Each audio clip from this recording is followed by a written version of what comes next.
Boa tarde, Campinas. Boa tarde, Brasil. Boa tarde, meus queridos ouvintes. Uma ótima tarde para vocês. Eu sou Roberto Santana e esta é a Rádio Campinas Digital, falando de Campinas, São Paulo, para a região metropolitana, Brasil e o mundo. Hoje eu tenho a honra de receber aqui nos estúdios da Rádio Campinas Digital o doutor Casimiro Reis, que vai falar sobre Covid. A gente vai bater um pouco de papo sobre educação, sobre segurança, sobre político, porque o doutor Casimiro Reis, ele é versátil, ele é antigo na política, então a gente vai tirar bastante informação dele, e vocês estão à vontade para perguntar para ele aí na tela do Facebook, também pelo telefone 3272-5080, ou pelo telefone 9698-5080, ou direto no meu celular, que é 997-95-2475.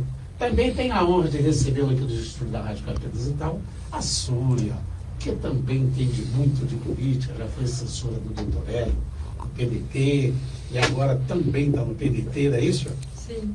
Está sem som? Então, então hoje o bate-papo é com o doutor Casimiro Reis. Boa tarde, doutor Casimiro, é uma honra recebê-lo aqui. Boa tarde, Roberto Santana, eu que agradeço a oportunidade. Boa tarde a todos os ouvintes da Rádio Campinas Digital. Estamos aqui para tentar contribuir com a população de Campinas, região e do mundo, porque estamos ligados pela internet a todo o planeta, né? Sobre os temas atuais aqui que afligem não só a saúde, como a política, a segurança, a educação, como você falou. Súria, boa tarde. Obrigado por estar aqui junto conosco. Boa tarde. Para mim é uma honra estar aqui hoje. A honra é nossa recebê-lo aqui. Doutor Casimiro Reis, fala para o nosso ouvinte quem é Casimiro Reis, o que ele já foi, o que ele é. Eu sei que é presidente da Federação Médica Brasileira e presidente do PDT, já foi presidente do PT também, então já, né, como é que é uma enciclopédia a ideia, é um computador na cabeça. Bem, Roberto, eu sou médico, acima de tudo sou médico, vim para Campinas em 1979 fazer faculdade na Unicamp, me formei em 84, me especializei em ginecologia e obstetrícia, e sempre tive a política como uma paixão, sempre atuei na política durante a época de universidade. Fui do centro acadêmico, fui do DCE, da UEE, São Paulo. Depois, quando ingressei na residência, fui presidente da Associação dos Médicos Residentes da Unicamp, diretor da Associação dos Médicos Residentes do Estado de São Paulo. E depois de terminada a residência, eu me filiei ao Sindicato dos Médicos, sou sindicalista há mais de 30 anos.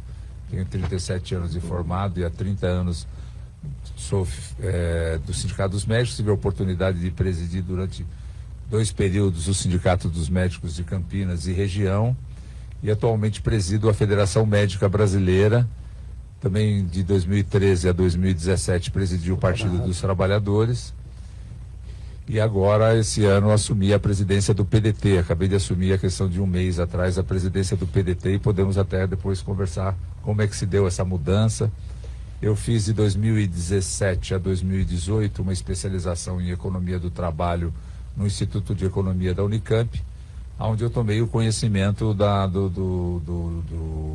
obra do Getúlio Vargas, do trabalhismo, da fundação do PDT e do PTB na época, depois com o fim do regime militar, a retomada do partido com o nome de PDT em vez de PTB, porque houve uma disputa com a Ivete Vargas, uma sobrinha do Vargas que acabou ficando com a legenda do PTB, e o Brizola e os históricos PTBistas acabaram por construir o Partido Democrata Trabalhista. E nesse período de especialização que eu fiz na Unicamp, eu acabei me apaixonando muito pelo Projeto Nacional Desenvolvimentista do Getúlio, que depois foi herdado pelo João Goulart, pelo Brizola, né? E que teve um papel fundamental no desenvolvimento do Brasil, né? Para vocês terem uma ideia, antes de 1930, o Brasil era uma fazenda, tinha como principal fonte exportadora o café e exportava um pouco de minério de ferro, né? E depois Getúlio Vargas, através do seu Projeto Nacional Desenvolvimentista transformou o Brasil numa potência econômica. E lembrando que os chineses, quando começaram a se desenvolver, a abertura do mercado chinês para o capitalismo, eles estudaram o desenvolvimento econômico do Brasil para ver como que eles iam implantar o desenvolvimento econômico lá na China. O Brasil de 1950 até 1970, quando termina o milagre econômico, o Brasil cresceu a média de 7,1% ao ano. O Brasil era a China do mundo, né? E a gente deve todo esse processo de desenvolvimento originário pelo Projeto Nacional Desenvolvimentista do Getúlio, que trouxe indústria de bases para o Brasil, desenvolveu as principais indústrias, se preocupou com a questão da energia, criou a Petrobras, ou seja, o Getúlio Vargas é o grande responsável para o Brasil ter chegado ao grau de desenvolvimento que ele chegou e ainda tem, né? Então, isso me aproximou muito do PDT e fez com que eu já, depois de um processo, fui filiado do PT de 1993 até janeiro de 2021, e nesse período eu esgotei a capacidade, que eu achei que eu tinha esgotado a capacidade de contribuir com o Brasil dentro do PT. Não saí brigado. Aí abandonou os amigos do PT? Não, só tenho grandes amigos no PT. Tenho grandes amigos no PT. Não saí brigado do PT, saí numa boa, conversando com o Orfei, o presidente. Falei que eu tinha outros projetos, tinha expectativa de outros projetos, mas fundamentalmente uma decisão pessoal. Qual a capacidade que o Casimiro, enquanto agente político, pode contribuir para o Brasil? Eu achei que, estando no PDT, eu teria uma condição de contribuir melhor do que eu estava podendo contribuir dentro do Partido dos Trabalhadores. Estou muito satisfeito dentro do PDT, fui muito bem recebido pelos companheiros do PDT, estão me deixando muito à vontade, me deixando trabalhar. Nós estamos reorganizando o PDT em Campinas, que a gente está chamando de um projeto do novo PDT, onde a gente pretende aproximar o PDT dos movimentos populares e fazer com que o PDT seja um partido muito vinculado aos movimentos populares e às lutas populares, né? Que é a história do PDT. Quando foi fundada na década de 1945, né? Foi fundado em 1945 o PDT pelo Getúlio Vargas. Ele se transformou no partido do povo, partido popular, aquele que defendia os direitos dos trabalhadores, os direitos das minorias, tentou durante muito tempo e ainda tenta minimizar o estrago social e ético e moral que os 350 anos de escravidão no Brasil trouxe para os afrodescendentes, né? Então o PDT ele tem esse vínculo. Lembrando que o PDT em Campinas, ele quando foi fundado como PTB na década de 50, ele sempre teve uma participação muito grande do movimento negro. Diversos, inclusive descendentes de escravos, foram signatários da fundação do PTB na época aqui, né? Nós temos aí quadros históricos do movimento negro. Gostaria de lembrar aqui o nosso amigo pessoal e companheiro Benê Paulino, com quem eu tive a semana passada tomando um café e estimulando ele a voltar a militar mais organicamente dentro do partido, né? Então o objetivo nosso dentro do PTB, do PDT, né, é resgatar essa história do nacional desenvolvimentismo e ajudar o Ciro Gomes, que lançou o Plano Nacional de Desenvolvimento, em que ele lança as bases econômicas e políticas para que o Brasil retome o rumo do crescimento. Porque nós estamos vivendo um momento muito difícil, não só do ponto de vista da questão da pandemia, mas economicamente o Brasil já vem há alguns anos patinando, né? Sim. A partir do final do primeiro mandato da Dilma, o segundo mandato da Dilma, o mandato do Temer e o mandato agora do presidente Bolsonaro, o Brasil está praticamente estagnado. Nós chegamos a ser a 7ª economia mundial e hoje estamos entre a 13ª e a 14ª economia mundial, né? Quer dizer, houve um retrocesso, um processo de desindustrialização muito grande. Já visto a saída da Ford, a saída da maior produtora de cimento do mundo, que acaba de anunciar que vai sair do Brasil, e outras empresas que estão saindo do Brasil. Então, o Brasil passa por um processo de desindustrialização e passa por um processo de estagnação econômica, gerando uma profunda crise social, que nós estamos hoje beirando a 15 milhões de desempregados, que se a gente somar os desalentados, que são aqueles que desistiram de procurar emprego, e aqueles que trabalham menos do que 2 períodos de 4 horas por semana, que são os fazedores de bico, nós temos em torno de 28 milhões de pessoas vivendo nessa situação de absoluta precariedade. Então nós precisamos ter um projeto econômico que retome o desenvolvimento da indústria, que retome a economia nacional, para que a gente possa dar esperança, principalmente para a nossa juventude. Se nós temos aí essa faixa em torno de 14%, 15% de desempregados, o desemprego na juventude beira 40%. Então os nossos jovens estão desalentados, estão sem oportunidade de trabalho e muitos até com formação não estão conseguindo se colocar no mercado do trabalho em função dessa grave crise econômica que o Brasil está passando. Doutor Casimiro Reis, eu já sei que de política ele entende bem, mas nós vamos voltar com a política. Vamos aqui na pergunta da dona Maria, é o seguinte: por que a vacina da Covid não faz bem às mulheres gestantes, às mulheres grávidas? O que acontece? Bom, primeiro vamos esclarecer, não é verdade isso. Não é verdade? Não é verdade. A vacina, ela protege a mulher gestante. E agora, o que acontece? Quando foram feitos os ensaios populacionais para a aplicação da vacina, e é correto todo medicamento novo, toda vacina nova que ela é testada, você protege algumas populações que a gente chama de populações vulneráveis, potencialmente vulneráveis, quais sejam? As crianças menores de 10 anos, 12 anos, 14 anos, dependendo do tipo de ensaio que você vai fazer, as gestantes, e você acaba concentrando a investigação para você saber os efeitos colaterais e eventuais efeitos adversos que esse medicamento possa trazer numa população saudável. Então, os testes e os ensaios clínicos da Covid foram feitos inicialmente numa população entre 20 e 50 anos. Então, não havia estudos em relação às gestantes, e por isso que as gestantes inicialmente não participaram do grupo de vacina, né?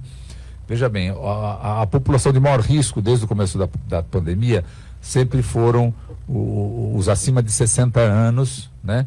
E essa população acima de 60 anos, a grande maioria deles também não participaram dos efeitos dos trabalhos clínicos e ensaios inicialmente, até que se tivesse segurança, porque você não pode causar uma lesão maior do que o benefício que você quer causar. Então houve esta preocupação por parte da ciência. Depois foi se avançando nos estudos clínicos, e uma observação muito interessante: no Brasil, em torno de 35 mil mulheres grávidas foram vacinadas.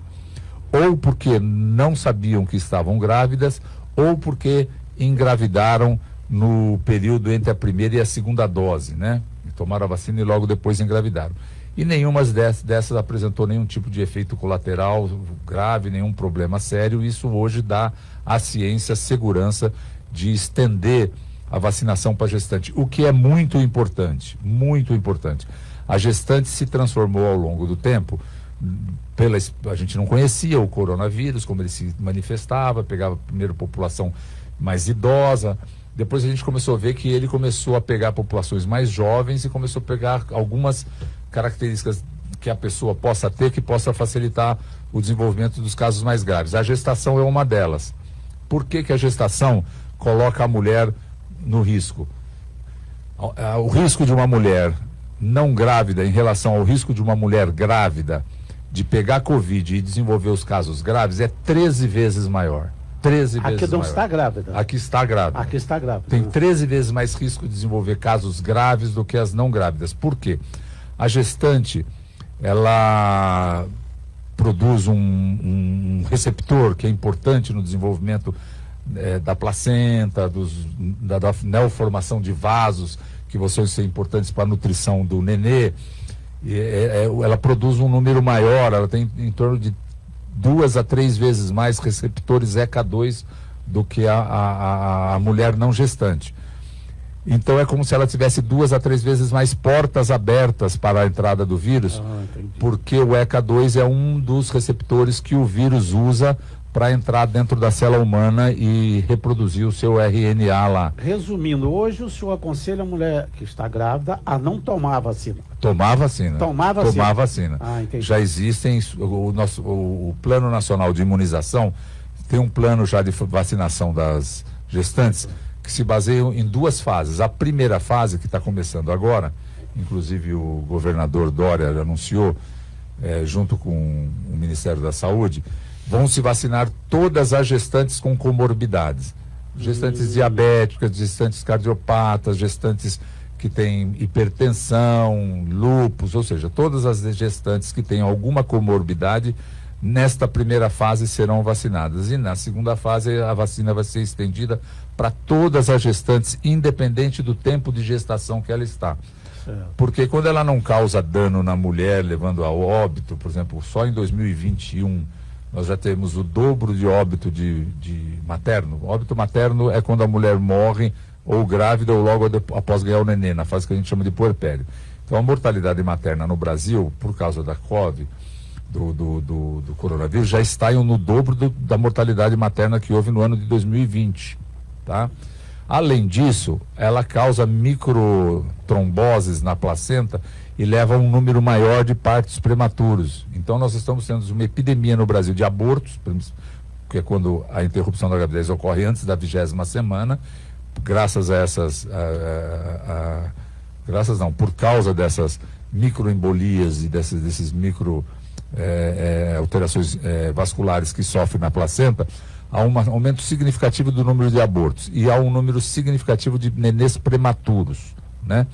E também há um número significativo de morte de mulheres grávidas e às vezes você não consegue salvar o nenê, às vezes você consegue, às vezes você não consegue salvar o nenê.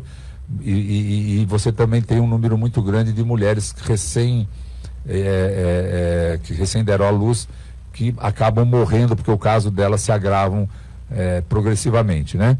Sim. E também um outro dado importante, aumentou o número de partos cirúrgicos, ou seja, para tentar salvar a vida do nenê, aumentou o número de cesarianas com as comorbidades e complicações que um processo cirúrgico representa. Doutor, com a experiência que o senhor tem, o senhor acha que o Covid realmente foi fabricado lá na China, como a maioria fala? Ele é um vírus que está no ar? Ele é um vírus que veio de algum animal? Qual que é a ideia do senhor para esclarecer para os nossos ouvintes? Não, a minha ideia é pouco importante. Importante é o que a ciência diz, né? O coronavírus provavelmente ele pulou de um morcego para algum bicho intermediário que o homem consuma e através do consumo desse bicho intermediário ele veio para o homem. Eu sou muito cético com esse negócio de o vírus nasceu na China. Nós não podemos esquecer a questão da gripe espanhola, que foi mundialmente conhecido como gripe espanhola, que ela começou nos Estados Unidos, que na Primeira Guerra foi levada pelos soldados americanos e ela se disseminou muito rapidamente na Espanha e acabou ganhando a fama de ter sido espanhola. A mesma coisa dizer que o vírus é chinês, ou que o HIV é americano, porque os primeiros casos foram diagnosticados de HIV, AIDS, foram diagnosticados nos Estados Unidos, né? Eu acho que isso é um pouco de preconceito, né? E um pouco de luta política, porque nós tínhamos na época que surgiu o Covid uma polarização muito grande entre o Trump e a China na disputa econômica mundial, e isso faz com que às vezes as pessoas acabem usando de maneira preconceituosa. A OMS esteve lá na China, constatou que a China demorou em alguns momentos em alertar as autoridades sanitárias mundiais sobre a gravidade do vírus, o que poderia ter feito efeitos de barreira precoce, mas não conseguiu comprovar que o vírus nasceu lá na China, né? Muito menos que ele foi fabricado. Isso já está afastado, que ele foi fruto de uma experiência de guerra microbiológica e escapou do controle. Não. O que hoje a ciência mais acredita é que ele é originário do morcego e por algum predador do morcego que o homem também consuma, acabou adquirindo o vírus, e desse predador do morcego que o homem consuma, ele acabou entrando na humanidade. Isso agora é o que eu acredito. Eu acredito que o homem tem causado uma devastação ambiental tão grande no mundo que acaba se limitando à quantidade e à diversidade de micro-organismo e muito. Por que um vírus que viveu durante séculos e séculos longe do homem vem atacar o homem? Porque está faltando alimento para ele, está faltando aonde ele possa se alimentar. Então a gente devasta florestas, a gente devasta meio ambientes, a gente elimina uma série de animais e répteis anfíbios, bactérias, fungos, etc., do ecossistema mundial, e aqueles que sobrevivem acabam tendo um nicho menor de seres para se alimentar. E com isso nós vamos ter cada vez mais novas pandemias, né? Já é um alerta da Organização Mundial da Saúde que nós teremos outras pandemias como tivemos em relação a essa. Tivemos outras, vamos ter outras, exato. Aí é ponto pacífico. Doutor, veja bem, é complicado, né? Meio complexo isso, porque é o seguinte, se nós for ver, a França não tem um pé de árvore, Estados Unidos muito pouco. Então, se o problema fosse de meio ambiente, lá já tinha morrido todo mundo se o meio ambiente, o cortar as árvores, vai fazer mal. Não é mesmo? Tem coisas que a gente não dá para entender. Uns falam que a gente respira por causa do mar, que as árvores da Amazônia nos ajudam devido à chuva e alguma coisa né, que muda. Mas não seria o pulmão mundial, como o pessoal fala. A maioria fala que o pessoal quer a Amazônia porque tem muito minérios, muita riqueza lá, e o pessoal já vem roubando há longos anos. A Amazônia, desde que eu era garoto, está pegando fogo na Amazônia, como está até hoje, não é mesmo? Então, eu não vejo muito isso. Agora, a pergunta aqui é o seguinte, doutor, as mortes por coronavírus poderia ter evitado, e o que teria que ter feito para que não chegasse aonde nós chegamos? Então, quando surgiu a gravidade, a gente percebeu, as autoridades sanitárias brasileiras perceberam a gravidade da pandemia, foi feito todo um planejamento de como que você enfrenta uma pandemia viral? Através da vacina. Essa é a única tratamento eficiente que vai realmente resolver o problema. Enquanto a vacina não vem, a gente sabe que ele é de transmissão oral, de gotículas, de pessoa para pessoas. Então, o que você tem que fazer? Você tem que diminuir a circulação do vírus. A única maneira de você diminuir a circulação do vírus é usando máscara e fazendo o chamado distanciamento social, né? E com isso você consegue diminuir a circulação do vírus. Os países que fizeram isso de maneira muito precoce, de maneira muito intensa, tiveram resultados fantásticos em relação ao controle do coronavírus. Foi o caso da Nova Zelândia, o caso da Austrália, tem a China, a própria China, o Japão, a Coreia.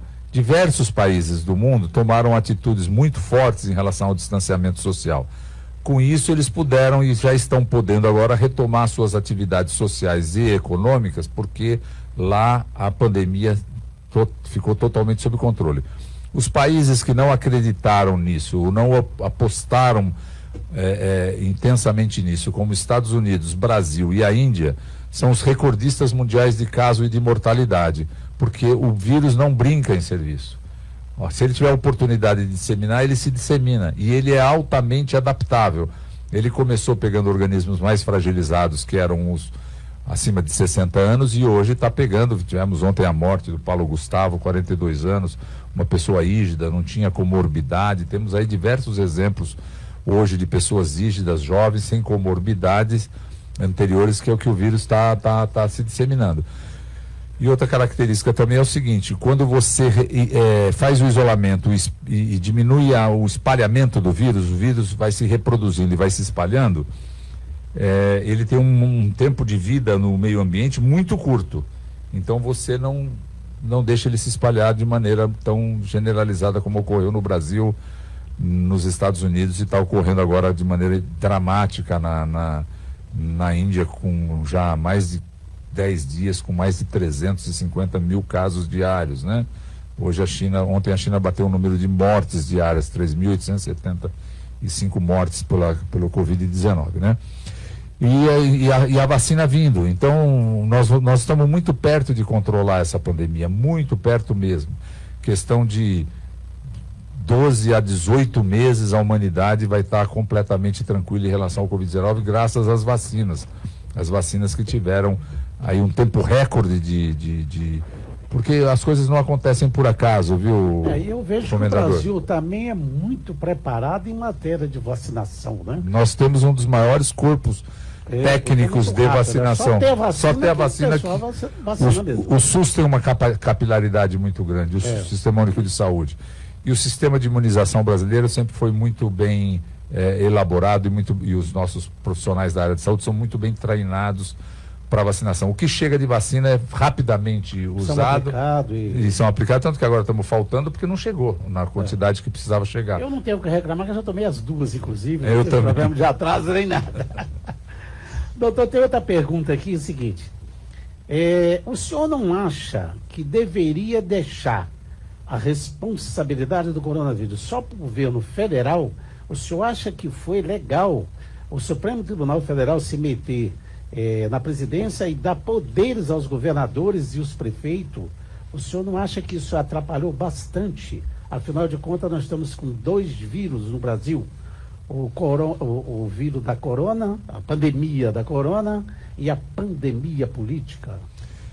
Olha, o Supremo Tribunal Federal em nenhum momento impediu o governo federal de tomar as atitudes que fossem necessárias para o controle da pandemia. O que aconteceu é que nós tínhamos o presidente Jair Bolsonaro e o governo federal não querendo fazer lockdown, não querendo fazer distanciamento social, dizendo que bastaria um isolamento vertical, ou seja, você pegaria só as pessoas acima de uma determinada faixa etária e só as pessoas com comorbidade e isolaria essas pessoas, não faria então um isolamento generalizado, faria só esse isolamento vertical. E os governadores, governadores e prefeitos, pressionados pelas suas populações, vendo o aumento da incidência da pandemia batendo a porta dos seus hospitais, os hospitais ficando cheios, ficando sem condições de atender a demanda, começaram a tomar atitudes, porque não viam por parte do governo federal atitudes que precisariam ser tomadas para poder coordenar. O Brasil é um país continental e é fundamental que o governo federal coordenasse todas as ações de enfrentamento da Covid, mas infelizmente o presidente da República lavou as mãos em relação à responsabilidade dele disso, tirou o controle técnico do Ministério da Saúde quando demitiu o ministro Mandetta, depois demitiu o ministro Taik e colocou no Ministério da Saúde um general que não entendia bulhufas da saúde. Pode entender lá de logística de guerra, mas de logística da saúde não entendia bulhufas. Não fez as reservas técnicas necessárias que tinham que ser feitas para a gente estar vacinado. O ministro Mandetta deixou um planejamento no Ministério da Saúde que, se cumprido à risca, no dia 30 de março, nós teríamos 100% da população acima de 50 anos vacinada, acima de 50 anos. Hoje nós estamos começando a vacinar a faixa de 60 a 64 anos, né? E em muitos lugares nem conseguimos vacinar toda a chamada população de risco. Por quê? Porque não fizemos reserva. Tinha um momento certo para comprar e fazer as reservas das vacinas da AstraZeneca, da Coronavac, não vou falar porque graças à habilidade do governador Dória, ele fez um convênio com a China e com a história e a competência técnica do Butantan de desenvolver vacina, nós acabamos, se tem algum grau de vacinação no Brasil de maneira populacional, se deve à Coronavac, desenvolvida em parceria dos chineses com o Instituto Butantan. Mas a vacina da Pfizer e a vacina da AstraZeneca, quando elas tinham que ser reservadas e ser compradas, não foram. Resultado, os Estados Unidos comprou 500 milhões de doses de vacina, suficiente para vacinar a primeira, a segunda dose e um reforço de 100% da população deles. E nós não conseguimos até agora nem a quantidade de vacina necessária para atingir o grupo de maior risco da nossa população. Estamos muito atrasados em relação à vacinação. Você não consegue a vacinação hoje, né? A Índia, por exemplo, a Índia é a maior produtora de vacina do mundo. Com a explosão de casos que está havendo agora na China, certamente o governo indiano, na Índia, o governo indiano vai confiscar todas as vacinas que seriam exportáveis para priorizar a vacinação da sua população. Então nós vamos ficar mais para trás ainda, vai atrasar um pouco mais ainda a chegada de vacinas no Brasil. Nós temos, como você colocou, além da expertise do SUS de trabalhar com a vacina, nós temos grandes manguinhos na Fiocruz, é uma grande produtora de vacina e agora está produzindo, vai começar a produzir a AstraZeneca, e o Butantan que está produzindo a Coronavac. Então, até o final do ano, provavelmente a gente vai ser autossuficiente em vacina com a produção nacional. Se Deus quiser, Se nós Deus vamos quiser. esperar isso daí, né? Mas até lá nós vamos ter que sofrer um pouquinho, viu? Nós estamos ouvindo aqui o bate-papo com o doutor Casimiro Reis, é médico, presidente da Academia de Federação de Medicina, né? E é um homem que entende. E vocês podem fazer aí a pergunta aí, né? Muito obrigado a você, Lavinha Prado, por estar conosco, o Arthur Rezende, o Marcelo Leão e a Leila. Muito obrigado a vocês por estar conosco. Ô, Roberto, falando nisso, a gente tem uma mensagem aqui que deixaram na rádio. Vamos lá, pode botar. Vou colocar aqui. Como vai, meu querido Roberto Santana, tudo bem? Roberto, aqui é Arthur Rezende, falando direto da frente do Conselho Comunitário de Polícia de Campinas, passando só para falar sobre o tempo, Roberto. Hoje a probabilidade de chuva é 0, a umidade do ar está em 29%, com ventos de 10 km por hora.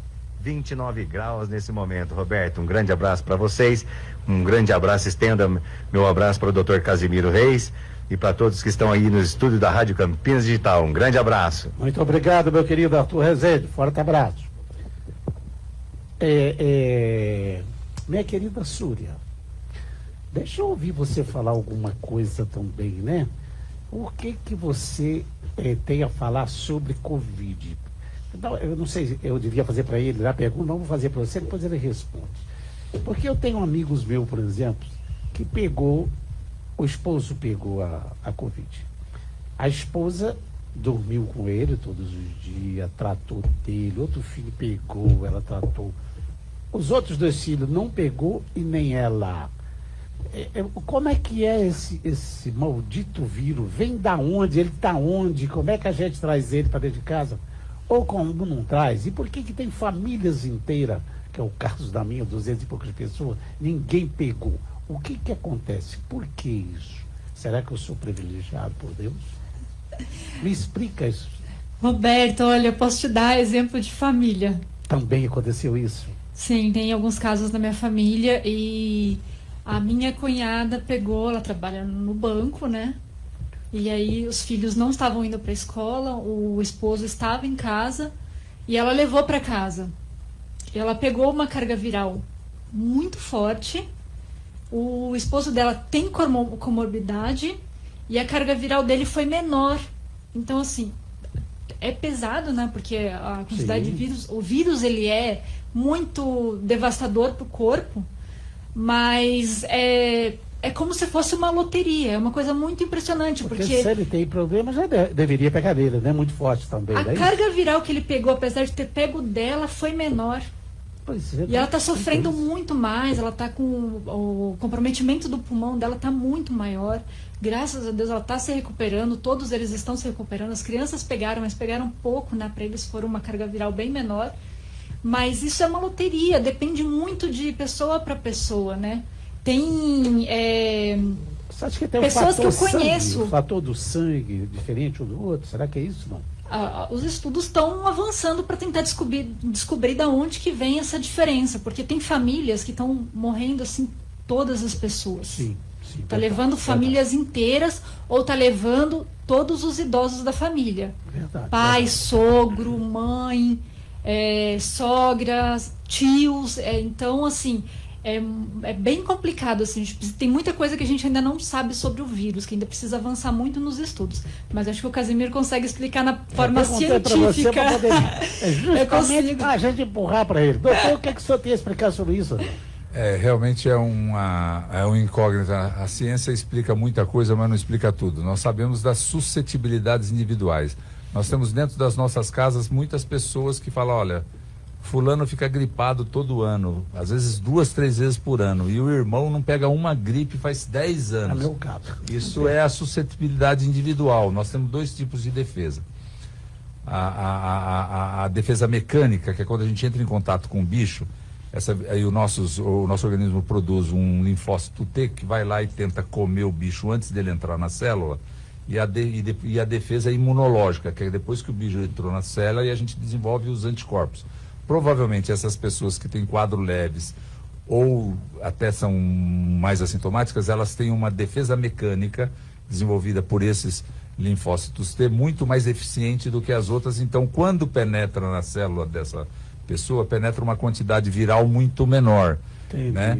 Então, com isso, ela consegue ter um quadro muito menos grave. Por que que o Brasil, não só no Brasil, mas no mundo inteiro, no começo da pandemia, as principais vítimas da pandemia, se você falar por categoria profissional, eram os profissionais de saúde, né?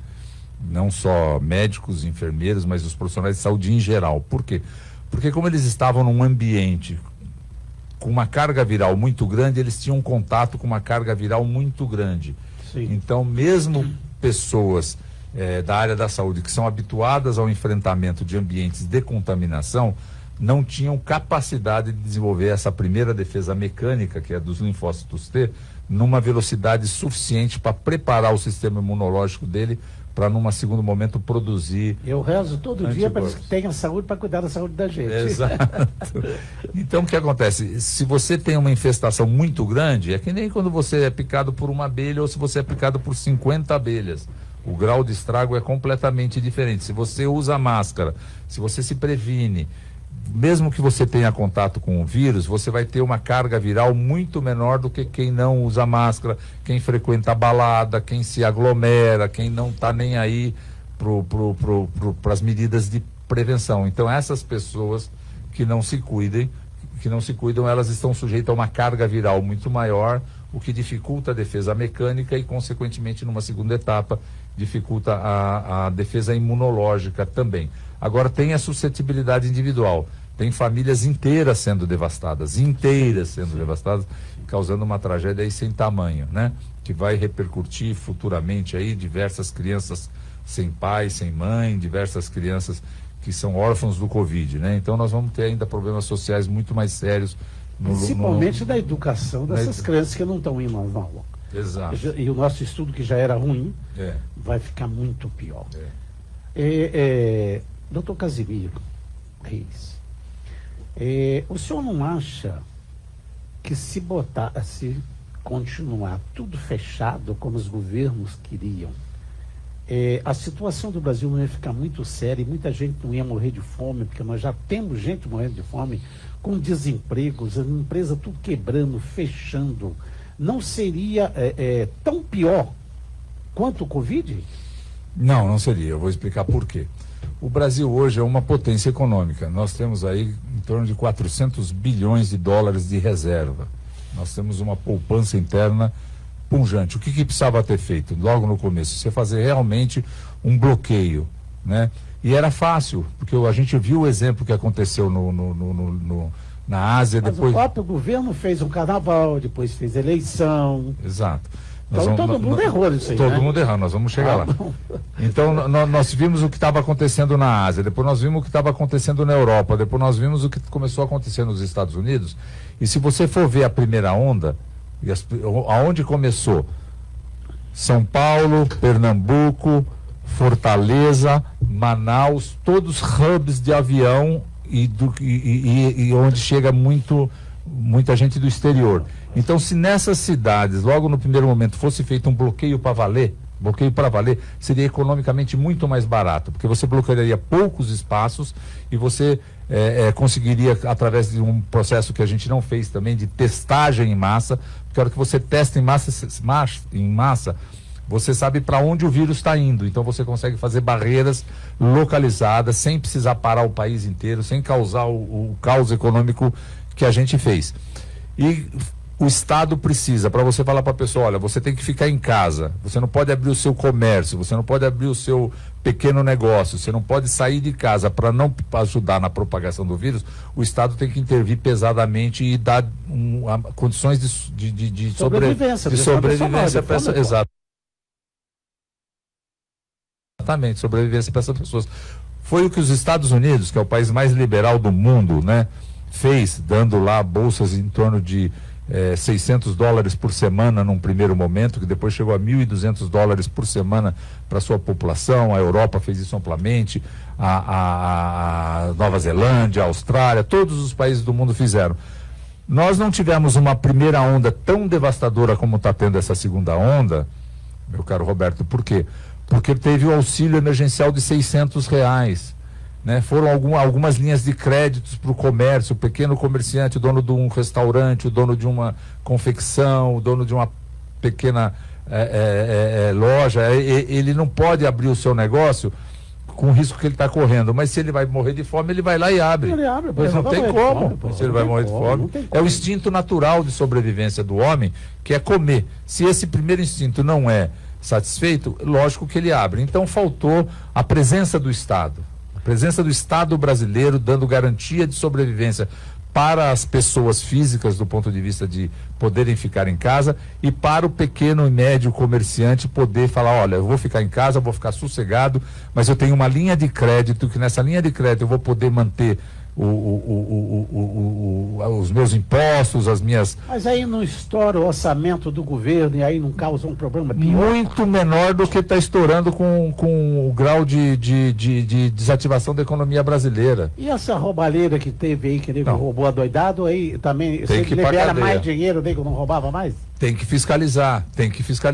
Caiu o governador do Rio de Janeiro, vai cair o governador de Santa Catarina, tem processo aberto de impeachment para o governador da Amazônia. E vai aparecer mais. Aí tem que fiscalizar, porque ladrão existe em todo lugar. Se você não tiver um sistema de controle para prevenir e um sistema de fiscalização para identificar os desvios e depois punir quem provocou o desvio, sempre vai haver roubo, sempre vai haver desvio, né? Isso Doutor Casimiro, eu acho que nós temos que fazer o seguinte, marcar um dia de entrevista, porque nós não estamos nem com a metade aqui das perguntas. Vamos, o tema é apaixonante, o tema é apaixonante. Você viu que coisa, né? A gente começa e não dá para perguntar a todo mundo. Aí depois, quando sai do programa, o nego liga. Mas, Roberto, você não perguntou aqui, você não perguntou aqui. Não há tempo, né? Porque senão vamos levar aqui até meia-noite hoje, hein? Vamos marcar uma segunda rodada para a semana que vem. Porque senão nós não vamos conseguir. Mas a pergunta aqui que não quer sair aqui é o seguinte, olha. Essa aqui já mais de 10 pessoas perguntou. Doutor Casimiro Reis, que diferença tem PDT para PT, que são todos da esquerda? O que muda? Desculpa, mas eu tenho que perguntar, doutor. Não, sem problema nenhum. Me perdoa, São dois partidos de esquerda, são dois partidos trabalhistas, né? E são dois partidos que têm nas suas plataformas o desenvolvimento econômico do país baseado na produção nacional. Veja bem, todos os países que deram certo no mundo e aqueles que se desenvolveram, mesmo aqueles que se desenvolveram tardiamente, eu vou citar alguns exemplos, a Coreia, o Japão, a China, recentemente, como que eles se desenvolveram? Eles substituíram importações por produção nacional. Então, aquilo que você pode produzir internamente, você produz e você deixa de importar. Com isso, eu desenvolvo a minha indústria, a indústria gera salários maiores, gera arrecadação maior para o Estado e eu crio uma rede de fornecedores para a indústria e que dissemina, por exemplo, a indústria automobilística entrou no Brasil, indústria de autopeças, pneu, blá, blá, blá. E depois você tem concessionária, depois você tem oficina mecânica para consertar os carros, ou seja, depois veio a automação, desempregou todo mundo e o robô ficou fazendo tudo e... Sempre houve o problema da automação, mas a indústria ela tem uma capacidade de desenvolvimento tecnológico e ela já vai gerando no entorno dela uma série de atividades econômicas que ajudam no desenvolvimento, né? Sim. O que o Brasil está vivendo? O Brasil hoje está vivendo uma situação muito parecida que o Brasil viveu em 1945, em 1950, 45, quando é eleito o Dutra, presidente foi a tal da farra das importações. O Getúlio deixou a maior arrecadação em dólar do Brasil da história, em torno de 750 milhões de dólares em reservas cambiais naquela época, que era muito dinheiro, e o Dutra começou a fazer o contrário do que o Getúlio vinha fazendo. O Getúlio vinha substituindo importações por desenvolvimento interno e o Dutra, o Brasil vai ficar para trás, vai ficar defasado tecnologicamente, começou a abrir a importação sem nenhum tipo de controle. Para ter uma ideia, que afeta a nossa vida aqui do lado, nossa querida americana, né? Quando em 1945, quando o Getúlio sai do governo em outubro de 45, tinham 167 tecelagens no estádio de São Paulo. Era o chamada indústria da seda. O Brasil era o segundo maior exportador de tecidos do mundo, só perdia para a Índia. Quando Getúlio volta ao poder, nos braços do povo, em 1950, tinham 17. Puxa. Mais de 148 indústrias têxteis foram fechadas no Brasil por causa da farra das importações. Permitiu-se a importação, a gente ajudou muito a Inglaterra nessa época, que era uma potência na área de tecelagem, ajudamos a Índia, ajudamos diversos outros países a resolverem o problema de desemprego deles e geramos um profundo desemprego no Brasil. Estamos vivendo a mesma coisa agora. O governo do Bolsonaro, já começou isso no governo do Temer, começou a flexibilizar uma série de questões relacionadas à importação, dizendo que o Brasil precisava se modernizar, a ponte para o futuro que o Temer falava, o Brasil precisa se desenvolver, a integração internacional tem que se desenvolver, tem que integrar, mas nós não podemos deixar de proteger a indústria nacional, porque a gente não pode voltar a ser o que o Brasil era antes de 1930. A gente era um dos maiores exportadores de minério de ferro do mundo e a gente importava enxada. Nós estamos caminhando para uma situação muito parecida com essa. Nós estamos desindustrializando o Brasil, nos tornando um país de serviços e de commodities, né? Diferença do PDT em relação ao PT, eu acho que o PT fez um grande trabalho no governo e aproveitou de maneira muito inteligente a supervalorização de commodities que a gente viveu entre 2000 e 2012, mais ou menos, que a gente teve o pico da valorização dos commodities. Mas o PT não foi capaz de mudar a estrutura do Estado brasileiro. Assim como Getúlio teve coragem em 1930 de enfrentar a oligarquia do café e transformar o Brasil de um país rural num país industrial, o PT não foi capaz de enfrentar a oligarquia financeira, que drena recursos do Brasil inteiro para pagar a ciranda financeira, né? E a hora que o excesso de arrecadação das nossas exportações, através da hipervalorização das commodities, vamos lembrar que chegou a mais de $100 o barril de petróleo naquela época, a hora que você tem essa diminuição do valor das commodities, você não tem mais lastro financeiro para manter um projeto de desenvolvimento. Com isso, o que aconteceu? Desmoronou o projeto em 2016 de uma maneira assim, como se fosse realmente um castelo de areia. O governo da Dilma caiu sem resistência nenhuma. Em 1954, com o suicídio de Getúlio Vargas, houve uma sublevação nacional, né? Tanto que depois o PTB da época, que era o partido do Getúlio, fez o vice do Juscelino Kubitschek, depois fez o vice do Varre Vassourinha, do Jânio Quadros, né?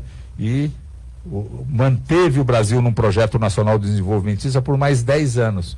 A Dilma cai em 2016 e o projeto econômico, que foi baseado fundamentalmente no consumo, foi um consumo desenvolvimentismo e faltou o nacional desenvolvimentismo através do desenvolvimento da indústria brasileira. O senhor vê possibilidade de fazer isso ainda? Sim, o Brasil tem grandes vocações na área química, tem grandes vocações na área farmacológica, tem grandes vocações na indústria 4.0, principalmente de medicamentos, de equipamentos médicos. Nós temos que, não dá mais para você achar que o Brasil vai se desenvolver em todas as áreas.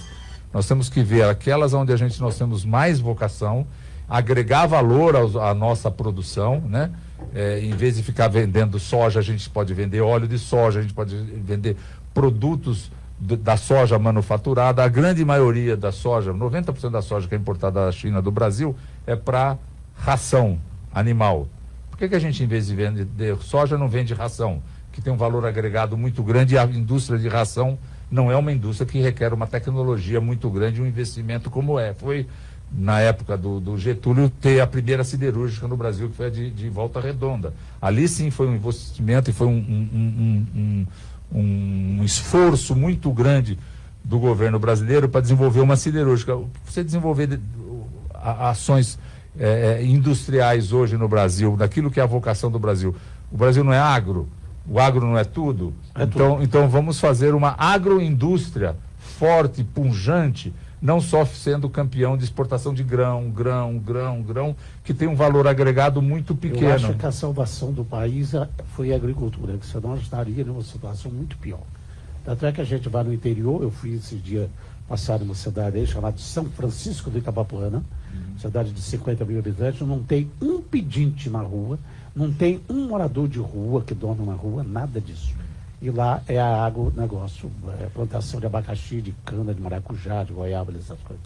E que mobiliza defensivos agrícolas, trator, caminhão, uma série de coisas. Ou não seja, tem pobre assim, lá, passando fome, como nas grandes cidades. Doutor, mas tem uma aqui pesada, hein? Doutor Casimiro Reis, o senhor é muito experiente na política e na própria sobrevivência. Como explicar o brasileiro votar em um partido de esquerda, aonde nós tivemos 16 anos só de corrupção, de roubalheira, levaram o dinheiro todinho do Brasil lá para fora?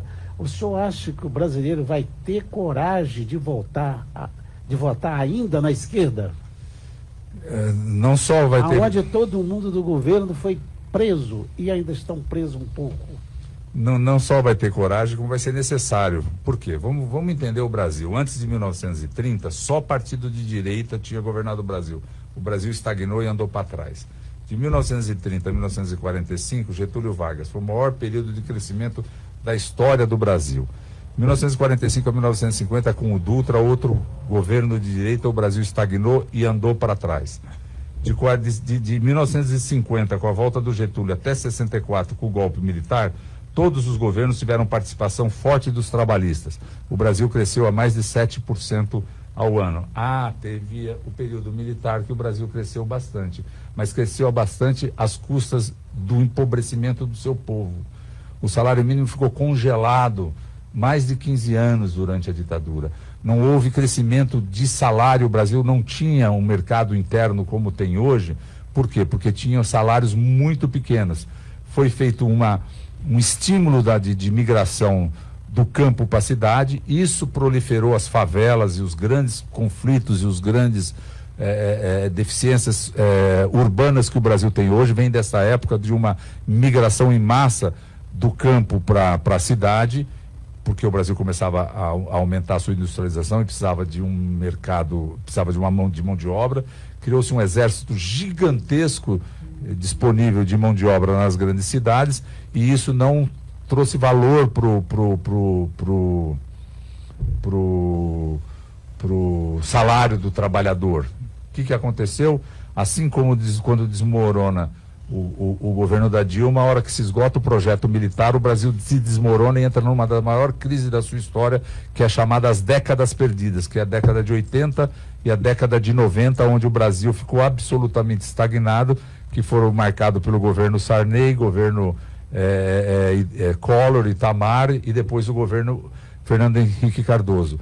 Todos os governos conservadores de direita ou de centro-direita. Depois, com o Lula, volta um projeto trabalhista, um projeto de valorização do ser humano, um projeto de valorização do salário e um projeto minimamente articulado de desenvolvimento da indústria. O Brasil volta a crescer e volta a ter, sai do mapa da fome, tem todas aquelas... No governo Lula, doutor, as empresas estavam fechando tudo, inclusive Petrobras estava quase perdendo de dívida. Não, isso foi no governo da Dilma. Está dando maluco danado. Não, então, maluco para quem? Pelo menos eu ouvi dizer que deu 70 bilhões. Para quem aplica na Bolsa. Quanto você paga o botijão de gás? Quanto que o povo paga o litro da gasolina, o líquido do diesel, o litro do álcool? Quem está tendo lucro? Está caríssimo. Então isso não é um projeto econômico voltado para o bem-estar do povo, é um projeto econômico para enriquecer a Bolsa de Valores. Então bate todos os dias recordes e recordes de lucratividade da Petrobras na Bolsa, e o povo cozinhando com lenha, e o povo cozinhando com carvão. Estamos voltando ao século XIX, onde a matriz energética era o carvão. Doutor, tem outra pergunta aqui. Doutor Casimiro Reis, será que todos os partidos não tinham como reunir e dar a mão ao invés de ficar um contra o outro, essa briga política, se todo mundo se unisse, não seria melhor para o Brasil? Seria ótimo para o Brasil. E alguns países conseguiram isso através de grandes frentes amplas. A Europa saiu completamente destruída da guerra e houve um pacto na Europa de desenvolvimento, que seja partido de direita ou partido de esquerda, todos eles criaram o famoso Estado de Bem-Estar Social. O Estado de Bem-Estar Social foi investimento pesado na educação, investimento pesado na saúde, investimento pesado na previdência social para dar acolhimento às pessoas que adoecem, às pessoas que envelhecem, poderem viver com dignidade, independente de partido político. A Europa foi um exemplo para isso. Então, é possível isso? Eu acho muito difícil num mundo polarizado como nós estamos hoje, mas já foi possível. O próprio Uruguai, que já foi no começo do século XX tido como a Suíça brasileira, a Suíça da América Latina, depois entrou numa estagnação e entrou num período de recessão muito grande e teve um período de muito atraso econômico. Através da frente ampla, com a redemocratização, o fim do governo militar lá, as grandes frentes amplas do Uruguai foram fundamentais para que o Uruguai se tornasse um país com um dos melhores IDHs da América Latina hoje no que nós temos. É o Uruguai. Então, é uma situação política, né? Essa briga política é difícil. Tá igual aquela brincadeira de cabo de guerra, que ficava 10 de um lado, 10 no outro, com um buraco no meio, né? Puxa pra lá, puxa pra cá, pra ver quem tomba ali dentro. Tá igualzinho, aí não leva a nada, né? Porque... E aí os que caem no buraco, por inércia, puxam os outros. Ou seja, vai todo mundo pro buraco. Vai todo mundo pro buraco. Então, eu acho que não funciona desse jeito. Doutor, sinceridade, eu gostaria que nós chegássemos aqui, né, o resto da tarde, à noite, nós batendo papo, porque nós temos muito o que conversar. E eu gosto de fazer uma entrevista com a pessoa, né, igual o doutor, esqueci o nome. Casimiro Reis, porque ele entende de tudo, né, você viu, de política, ele fala lá dos governos do passado e tá. Hoje, se a eleição fosse hoje, doutor Casimiro, para nós encerrarmos, o senhor acha que tem algum candidato que ganharia do Bolsonaro hoje? Tem, Ciro Gomes. Tenho certeza que o Ciro Gomes vai para o segundo turno e vai vencer as eleições. É um homem extremamente preparado. Ele já foi prefeito de uma das maiores cidades do Ceará, que foi Sobral, foi governador do estado, foi ministro em mais de uma oportunidade, lembrando que ele foi um dos pais do Plano Real. Antes do Fernando Henrique assumiu, quem preparou o terreno todo para o Plano Real foi o Ciro Gomes, então ele é economicamente muito bem preparado, foi ministro de integração regional do Lula, é um dos responsáveis pela transposição do Rio de São Francisco, que está eliminando depois de séculos a questão da seca no Nordeste, né? E tem um projeto de retomada do desenvolvimento econômico baseado na valorização da indústria nacional, valorizado no mercado interno. Você valoriza o mercado interno aumentando o poder aquisitivo da população e você desenvolve a indústria nacional, dando a ela as condições de produzir e de competir com a indústria internacional.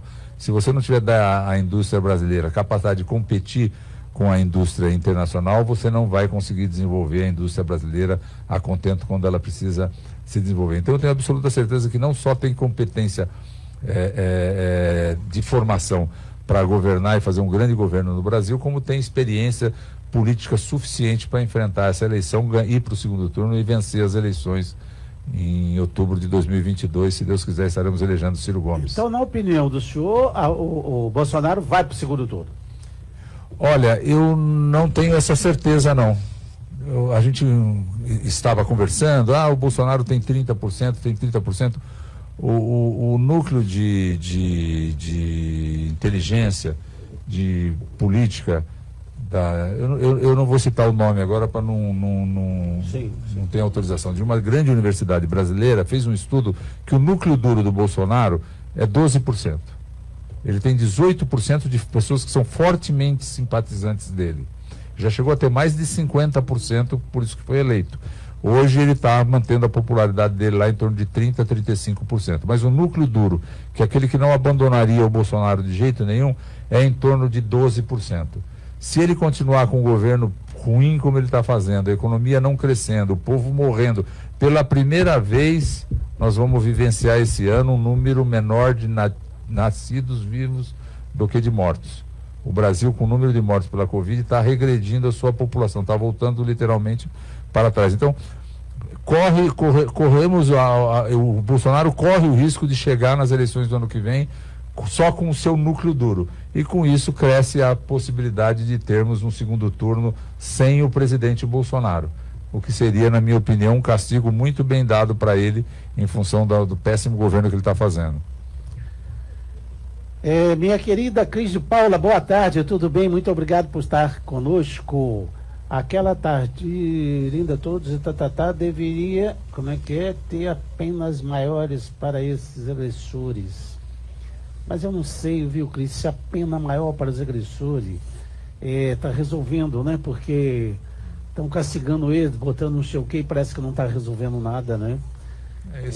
Esse é um tema, viu, Roberto, muito complicado, muito né? complicado, porque nós temos no país a cultura da violência. Ela se reflete muito mais sobre a mulher, que é o elo mais fraco do ponto de vista físico, mas ela se reflete na sociedade em geral. As crianças são muito vítimas dessa violência institucionalizada, o que aconteceu com o Henri lá no Rio de Janeiro.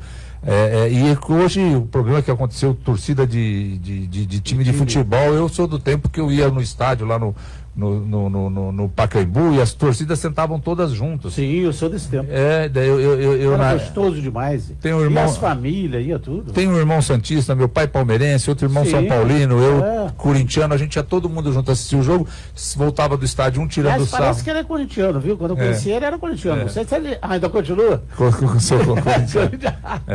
E quando o time que perdia, você voltava tirando sarro e todo mundo dava risada. Hoje eles se matam. Hoje você vê nego matando o outro no trânsito por causa de uma discussão banal. Há uma verdadeira banalização da vida, né?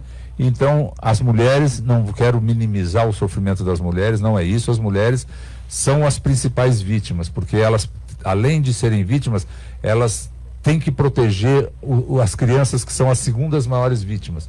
E muitas vezes ela é mais agredida em casa pelo papel de proteção que ela tem sobre seus filhos. E isso enfurece o machista agressor. E o fato da mulher proteger o filho, né? Então, porque muitas vezes esse próprio agressor foi vítima de violência na sua infância também. Sim. Então nós temos que ter encarar, a sociedade brasileira tem que encarar a questão da violência como uma questão muito séria, que tem que ser tratada com políticas públicas, com educação, desde da pré-escola. Tem que ter um processo educativo de mostrar a importância e o valor de cada um na sociedade, para que todos tenham o mesmo valor e o homem não se veja superior à mulher. E nem o corintiano se veja superior ao palmeirense, ou o flamenguista se veja superior ao vascaíno. Ou o Ponte Pretano, o Guarani. Exato, porque o que acontece é isso, em valores muito menores, o maior valor que a gente tem, que é a vida, fica secundário em relação a valores muito melhores. Eu acho que o governo até teria que, ter um projeto e pegar as crianças desde pequeno, botar 24 horas na escola, inclusive depois de adulto, depois que crescesse, ensinar uma profissão para ele sair de lá formado em alguma coisa. E eu acho que se fizer isso, dermos da educação, daqui 20 anos nós não temos nem presídio. Do contrário, nós vamos ter que fazer mais presídio. Exato. Doutor Casimiro Reis, a minha vontade era ficar aqui o resto da tarde, como já disse, mas é impossível, porque nós já estamos 1h20 no ar. Eu vou fazer agora um ping-pong para que nós encerramos a nossa entrevista, tá bom? Tá ok. Eu vou perguntar, por exemplo, eu falo Campinas, aí você vai dizer sobre Campinas, política, mais ou menos assim. Campinas. Cidade da minha vida. Política. Política é uma paixão. Felicidade. Família. Amor. Minha esposa. Você viu que bonito. Paixão. Eu tenho diversas paixões, mas a minha maior paixão é pela natureza. Adoro planta, tenho minha horta em casa. Minha paixão é entrar no meu jardim e me divertir lá. Família. Meus filhos. Religião. Cristã. Dinheiro. Importante, o dinheiro é importante para trazer conforto, para dar segurança para a gente criar os nossos filhos e ter um mínimo de conforto, mas o dinheiro, ele não pode ser um objetivo, ele tem que ser uma consequência de um trabalho. Saúde. Saúde é o maior patrimônio que um ser humano pode ter. Educação. Educação à base de toda a sociedade desenvolvida e civilizada. Presidente. Ciro Gomes.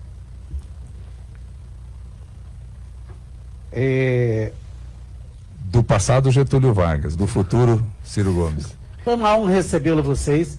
Os microfones da Rádio Campinas Digital estão à sua disposição, doutor, para as considerações finais. Não, quero primeiramente agradecer você, Roberto Santana, pela honra de me convidar. O seu programa muito conceituado. Você é um dos jornalistas mais experientes do Brasil. Poder falar para o seu público é uma coisa que me honra bastante. Agradecer os nossos ouvintes, os nossos internautas que tiveram a paciência de nos ouvir e estar com a gente até agora. E uma mensagem de que nós temos que ter esperança num mundo melhor. Nós vamos vencer a pandemia do Covid-19, como vencemos a pandemia da gripe espanhola. E nós vamos construir uma sociedade mais justa, mais fraterna e mais igual no Brasil. Certamente as escolhas não são fáceis.